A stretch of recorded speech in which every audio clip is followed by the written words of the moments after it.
What's happening, road dogs and highway hounds? Hey, man. Raw Power, you're back, buddy. I haven't heard from you in about a year or whatever, man. I'm glad you're back. Yeah, 1,000 subscribers. You pointed out I'm over 1,000 subscribers now. And I was just thinking last night, because I didn't have a topic for the video, for a video or whatever, and I was kind of like thinking about that last night. And, I want to say thank you guys, but it's, I don't know. I don't know what these videos do for me, but it's just, it's kind of weird having this one-way relationship with you guys. It's still two-way down the comments, but I can't see your guys' bugs, you know what I mean?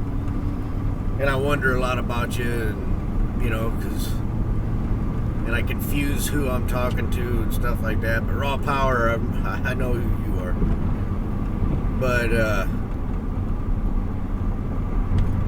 no, you mentioned something about had Ethereum and sold it at 20 because he was listening to me because it was, a scam and a ripoff, and I still think it is. I mean, it is. Well, I don't know if it's a scam. Yeah, it's freaking, I don't know. It's unappealing to me anyway, and it still is. And I still got my Ethereum, and, I should be happy about the price going up or whatever, but I really don't care. But, one thing,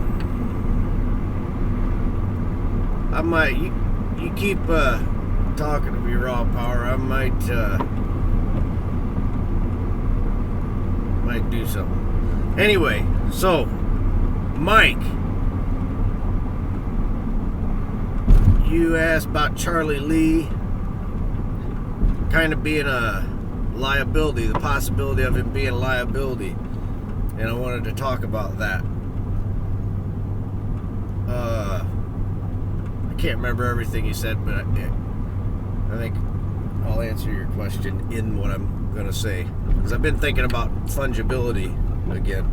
But no, Charlie Lee, it was a big reason why I got into Litecoin. And it was because the guy is an MIT grad, so I knew he wasn't a dummy. And an MIT grad, worked at Google, and then he positioned himself at Coinbase. And see, somebody asked, why is Coinbase such a big deal? And I'll tell you why Coinbase is such a big deal. It's because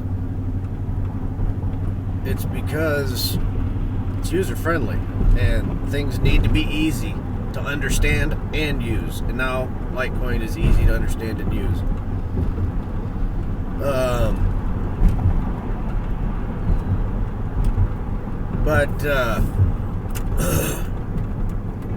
And I don't know what he's saying on social media and whatnot, but I like Charlie Lee. Another thing about him is he put himself out there, and I think you picked up on this. He's an honest guy, or he seems to be an honest guy, and that's kind of, because he was talking. I mean, I watched a New Fination video from him about, when he just went to Coinbase. He just got to Coinbase. That was about the time I was coming into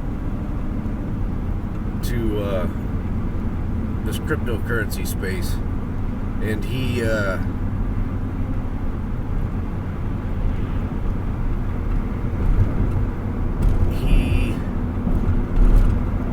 just struck me as an honest person. He said he was doing this because so many of these coins are scams, which they are. And I think Ethereum is a freaking ripoff. It's a con job, like the US dollar is a con job. The Federal Reserve, I think the dollar would be good if we held to the Constitution of the United States like a statesman is supposed to, but we don't do that.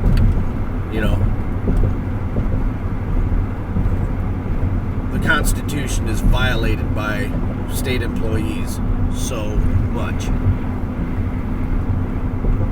Don't get me going. But now what was I talking about? Chuck Lee. Yeah, I don't know what I think he was getting a lot of grief because Litecoin was floundering down at the bottom and stuff like this. And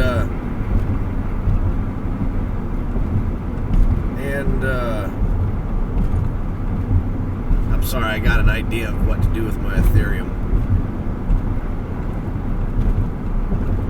But anyway, I'm trying to get back on track here.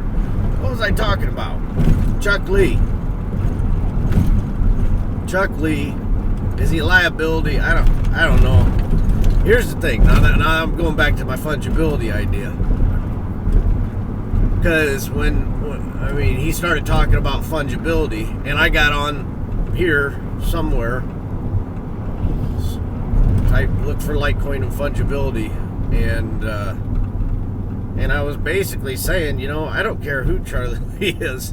This is an open source program and project, and I don't like the idea of making Litecoin anonymous. And I said I wouldn't mind it being an option.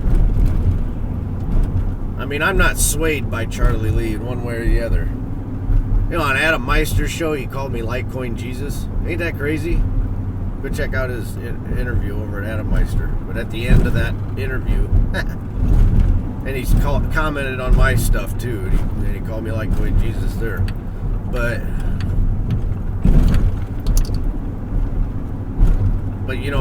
you guys kind of get me, and I appreciate your raw power because, you could have been like, dude, what the hell did you do? You know what I'm saying? That stuff. I sold at 20 and it's up to. I'm not telling you not to buy Ethereum because it ain't going to 2,000 or whatever. I don't know. I'm telling you, I don't want any part of it because Bitcoin and Litecoin are about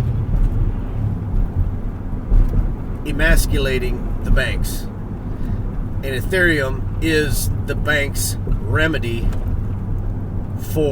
and Ripple too, for Bitcoin and Litecoin, for the power that it's going to give you.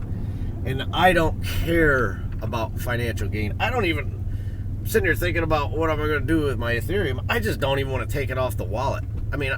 I'm content to die never liquidating my investment in Bitcoin and Litecoin, because why would you ever, if you have something that's getting more and more scarce, like Bitcoin and Litecoin, the gold and silver of cryptocurrency, the peanut butter and jelly, why would you? I just don't see why. Yeah, I guess I do. You got to take profits and whatnot, and I probably should, and I probably will, but I'm in no hurry to do that. But anyway, now what I'm saying is, I like Charlie Lee. I respect him. Actually, Satoshi worries me more. Satoshi worries me more than Charlie Lee does, because that was one of the things that attracted me to this, because there's somebody to choke if things go wrong, or you know what I'm saying, if it was a big freaking joke, because I didn't know. I can't read the code. I don't know what's going on. But that was it was kind of nice having you did it. Because who did Bitcoin? I don't know. Whoever they are, they mined it for a year or two before anybody knew what it was. Right? It's estimated that Satoshi has 1 million Bitcoin. That's dang near a pre-mine. But you kind of overlook it because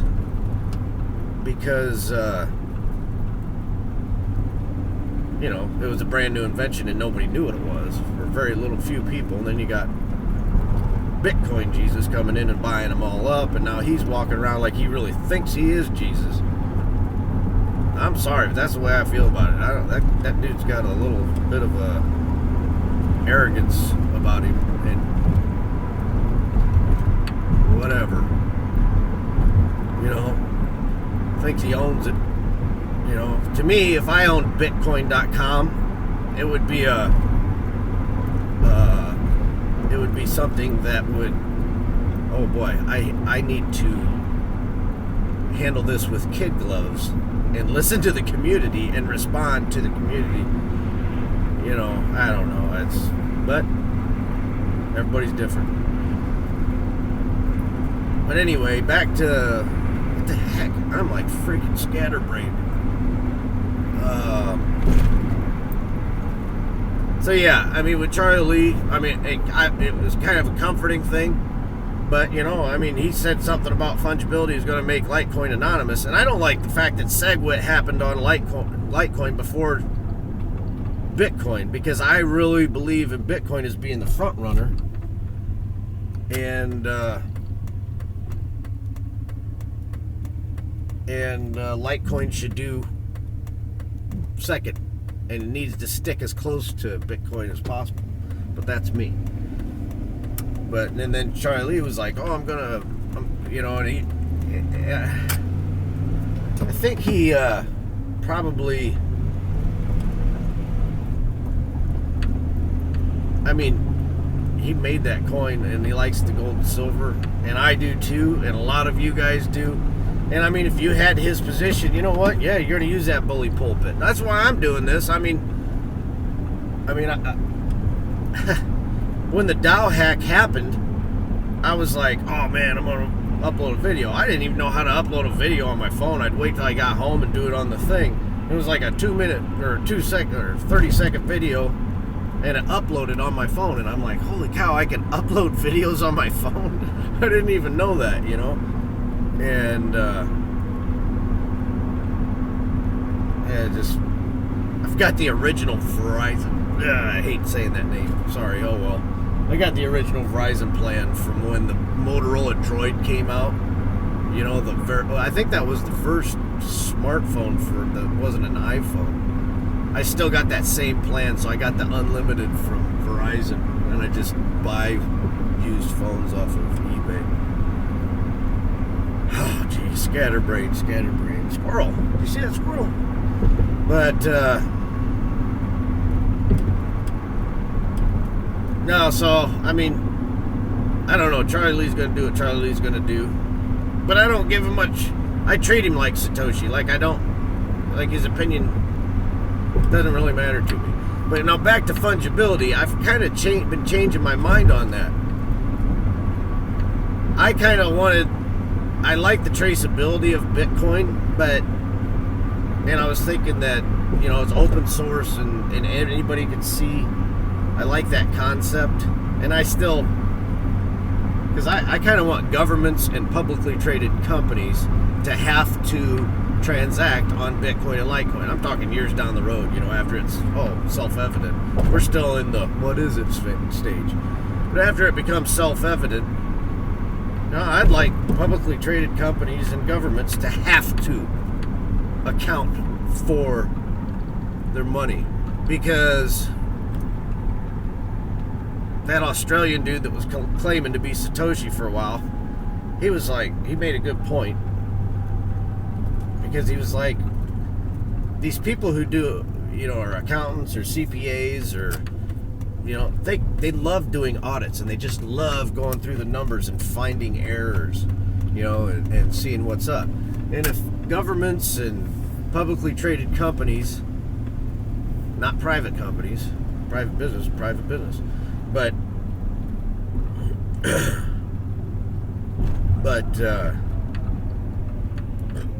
they could just go on to, you know, the blockchain or the address that that whatever they want to look at is operating from, and they could audit, you know, the whatever department or whatever they wanted, and companies could offer rewards for finding vendors that are ripping them off and different things like that. So I think the traceability of Bitcoin and Litecoin is a good thing. And that's kind of one of the things that I think about with the nickel coin, is it provides another layer to where you could be anonymous at a later time. Oh man, I am just going all over the place. But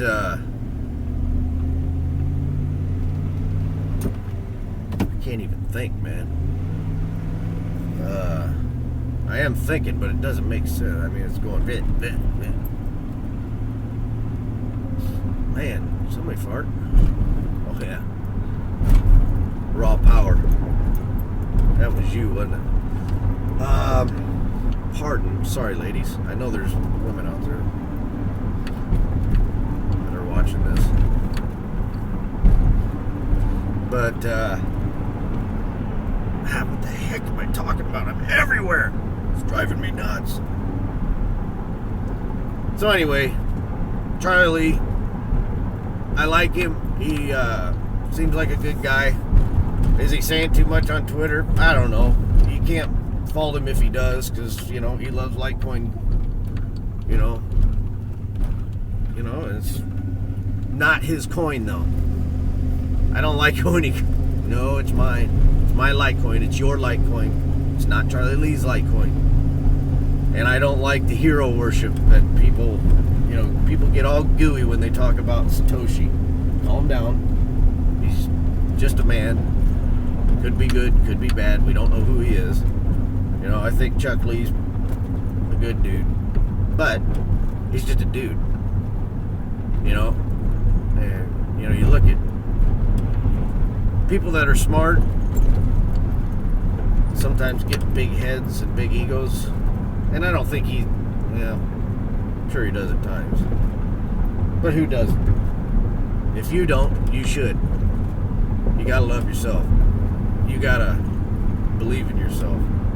If you don't, go over to Adam Meister, give him some money. He'll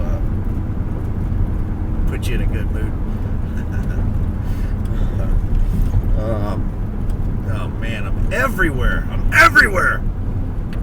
Oh, what am I doing? I don't even know what I'm doing here. Okay, since we're going off topic and just going squirrel hunting, check out what my brother gave me. Look at that. Isn't that cool? Ow! My finger. Just a little wall trinket.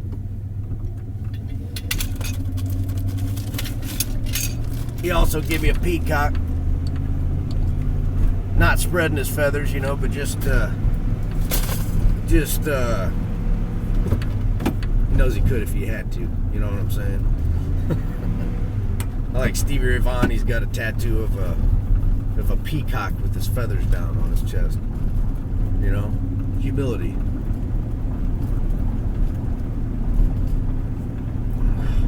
I am so sorry. This is just rambling now. But you get what I'm saying.